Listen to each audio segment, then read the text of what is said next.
Kalau dengar istilah pemulihan pesawat, apa sih yang langsung kebayang di benak Anda?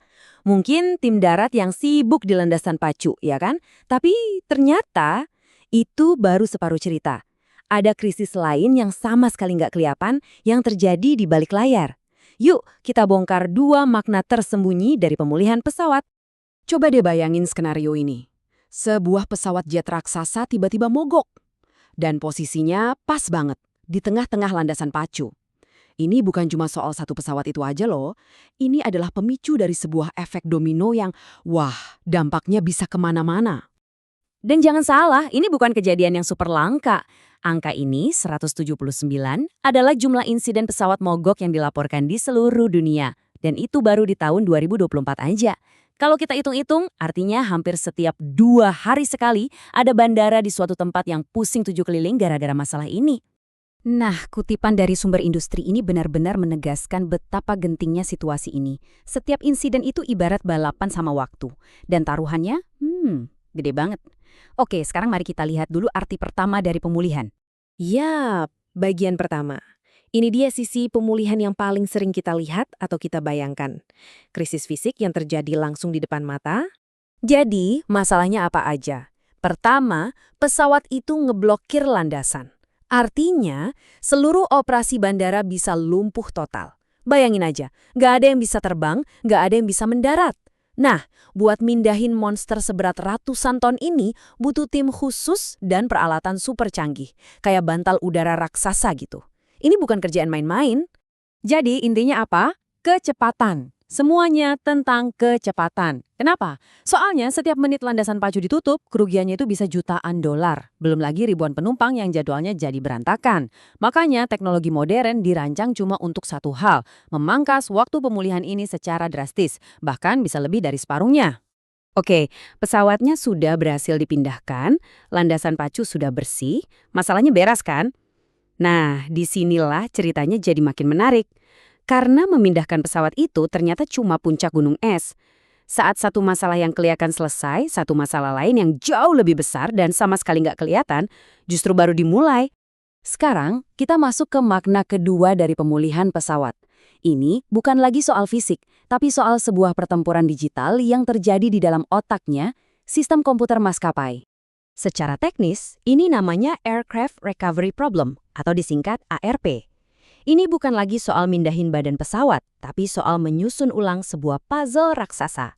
Puzzle jadwal penerbangan satu maskapai penuh, yang tiba-tiba, bruk, berantakan semua.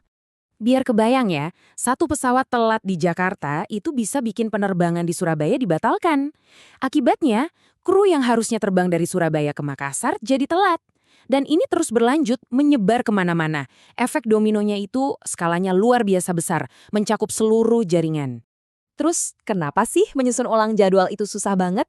Jawabannya, karena ini pada dasarnya adalah soal matematika. Dan bukan sembarang soal matematika, tapi soal yang levelnya nyaris mustahil untuk dipecahkan dengan sempurna dalam waktu singkat.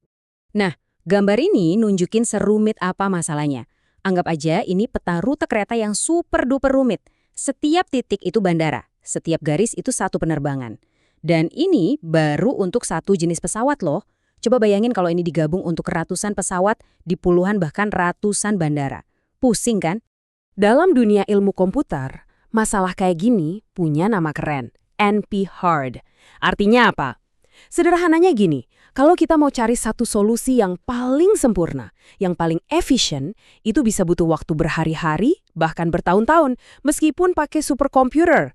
Padahal maskapai butuh jawaban sekarang juga, dalam hitungan menit.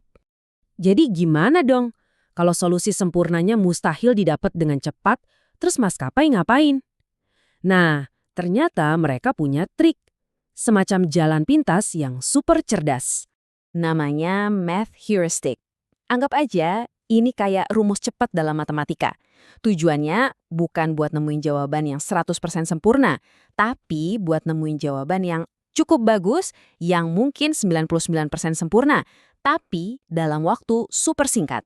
Bukan bertahun-tahun, tapi cuma dalam hitungan menit. Gimana caranya? Jadi si math heuristic ini memecah masalah raksasa tadi jadi 2 langkah yang lebih gampang. Pertama, dia lihat gambaran besarnya dulu. Oke, penerbangan mana aja nih yang harus kita tunda atau batalkan biar kerusakannya nggak makin parah? Ini kayak bikin sketsa kasarnya dulu. Nah, langkah kedua, baru dia isi detailnya.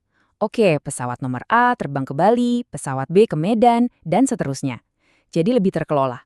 Pertanyaannya, seberapa bagus sih hasil dari jalan pintas ini? Coba lihat grafik ini.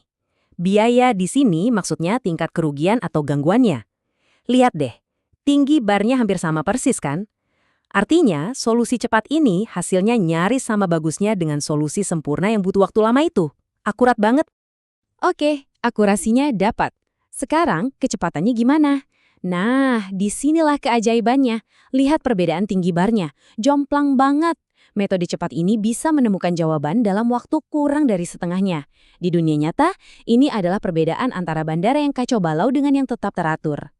Jadi, kita udah lihat dua dunia yang beda banget dari pemulihan pesawat. Yang satu di landasan pacu, yang satu lagi di dalam komputer. Sekarang, ayo kita satukan keduanya.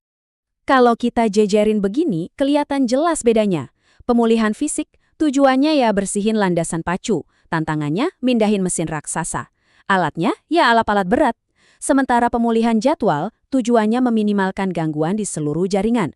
Tantangannya, mecahin soal matematika super rumit. Alatnya, ya algoritma canggih. Beda banget kan? Tapi, tujuannya sama persis. Bikin semuanya normal lagi secepat mungkin. Nah, ini dia inti dari semuanya. Industri penerbangan modern yang canggih itu bisa berjalan bukan cuma karena pesawatnya hebat, tapi karena kemampuannya menyelesaikan dua krisis ini sekaligus. Krisis fisik di lapangan dan krisis digital di dunia maya. Keduanya harus beres, dan harus beres secara bersamaan. Jadi, lain kali kalau misalnya, semoga tidak ya, penerbangan Anda ditunda, coba deh pikirkan sejenak. Pemulihan macam apa yang kira-kira sedang terjadi di balik layar? Apakah tim darat yang lagi berpacu dengan waktu di landasan pacu? Atau sebuah algoritma super pintar yang lagi kerja keras menyusun ulang ribuan penerbangan dalam sekejap? Kemungkinan besar jawabannya adalah keduanya.